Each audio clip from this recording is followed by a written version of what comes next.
Hello Aquarius, Sun, Moon, Rising, and Venus signs. Kamusta kayo? Sana ba'y nasa mabuti kayong kalagayan? Welcome back po sa Star Tarot. At kung bago kayo dito, welcome din po kayo. Please subscribe, like, share my videos, and leave me a comment kung naka-resonate po kayo. Thank you. So, first card ni Aquarius, napakaganda, swerte mo, diba? Sincere wish will be granted. So, kung ano man itong pinaka-sincere mo na minimithi, no, ano man itong pinaka-hahangad mo na siguro mangyari or magkaroon kayo, yan ay makukuha mo. Yan ay mapupunta sa'yo, no? That will be granted by the divine. So, talagang, answered prayer.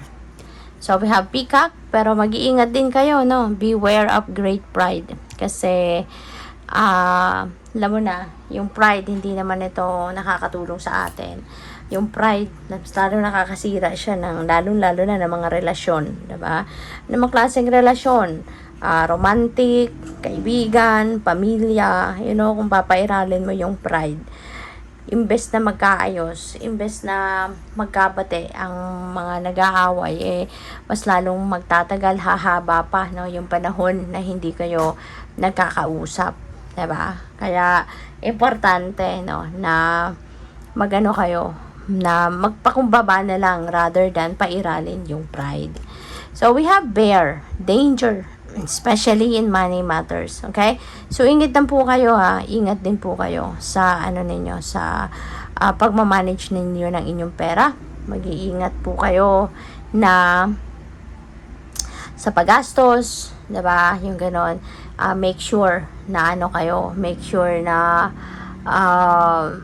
sumusunod kayo sa budget plan ninyo, make sure na pinapairal pa rin ninyo yung disiplina ninyo pagdating sa pagmamanage ng pera. Kasi, syempre, pera din ay mahalaga.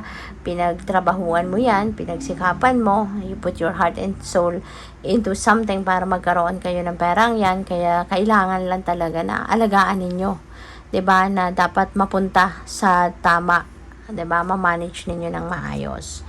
So, we have torch, spiritual development, enlightenment, awareness, and understanding.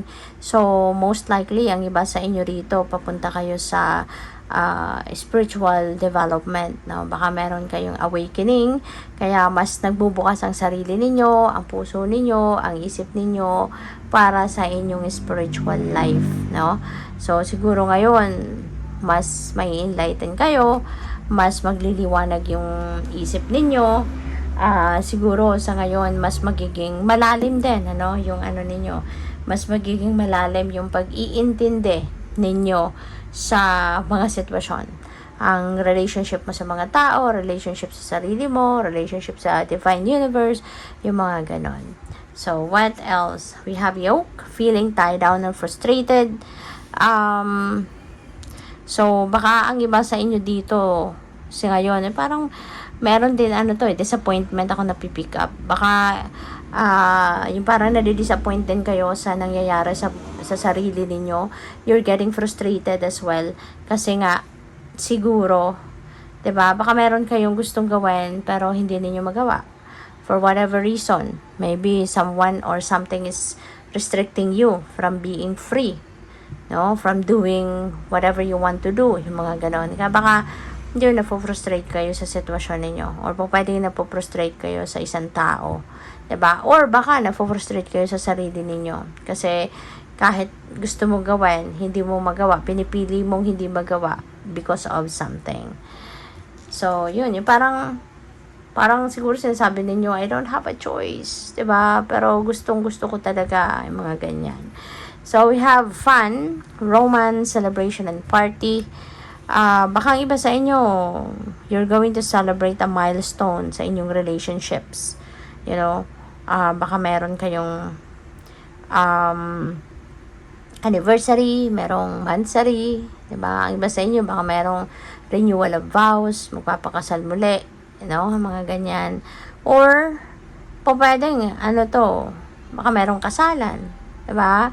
May engage, no? Kaya yung celebration na to could be related to that. So, good for you.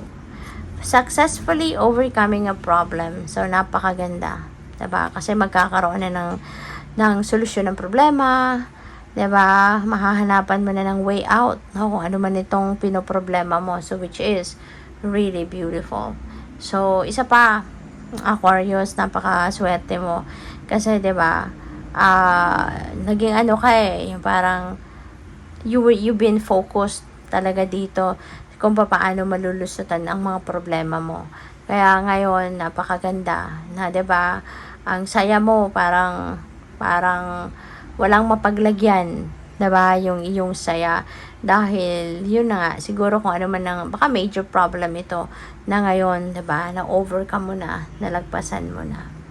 So, we have Carrot, opportunity or windfall. Wow. So, this is definitely windfall of money.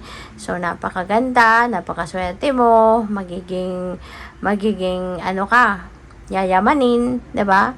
Siguro, at magkakaroon ka ng opportunity to receive a bunch of money, you know.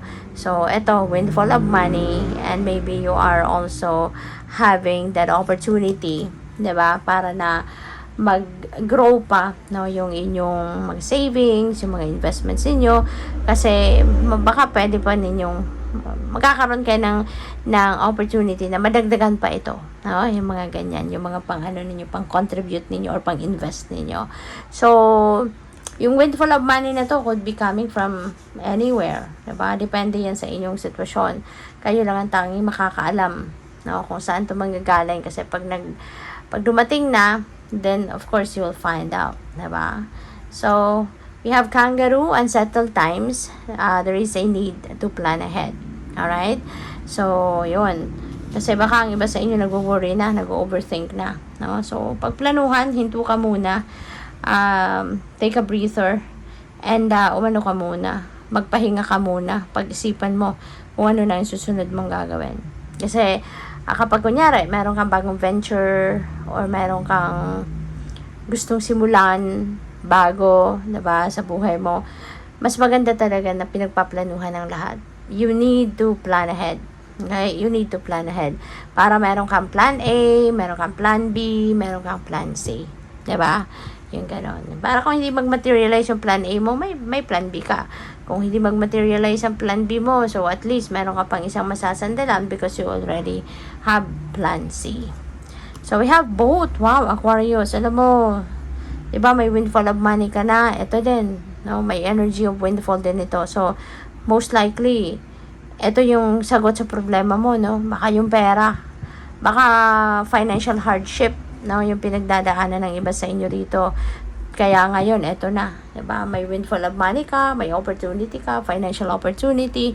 Tapos eto, merong isang barkong pera ang pwedeng dumating sa iyo, 'di ba? So this could be a lot of money coming in, and maaari din na hindi lang ito pera kundi pati property. No, baka merong property din na mamanahin ka na maaaring, 'di ba? Pwede mong ibenta, pwede mong isanla, no, na magkakaroon ng malaking amount, no? So, pwedeng ganun. So, or, pwedeng manalo ka. There's a winning. There's winning. No? So, baka mananalo ka. Papanalo mo yan. Or, yun, may windfall of money. So, yun nga. So, mukhang marami ang pwedeng panggalingan ng inyong kaperahan. And look at this. There is guaranteed success. Success sa problema, success sa pera, 'di ba? So, this is really beautiful, Aquarius. At yung success na to, hindi lang ito success sa pera, hindi lang ito material success. Maaaring success din mo ito sa trabaho. O ano man yung mga endeavor mo, 'di ba? Maaaring pagtatagumpayan mo na din sa ngayon.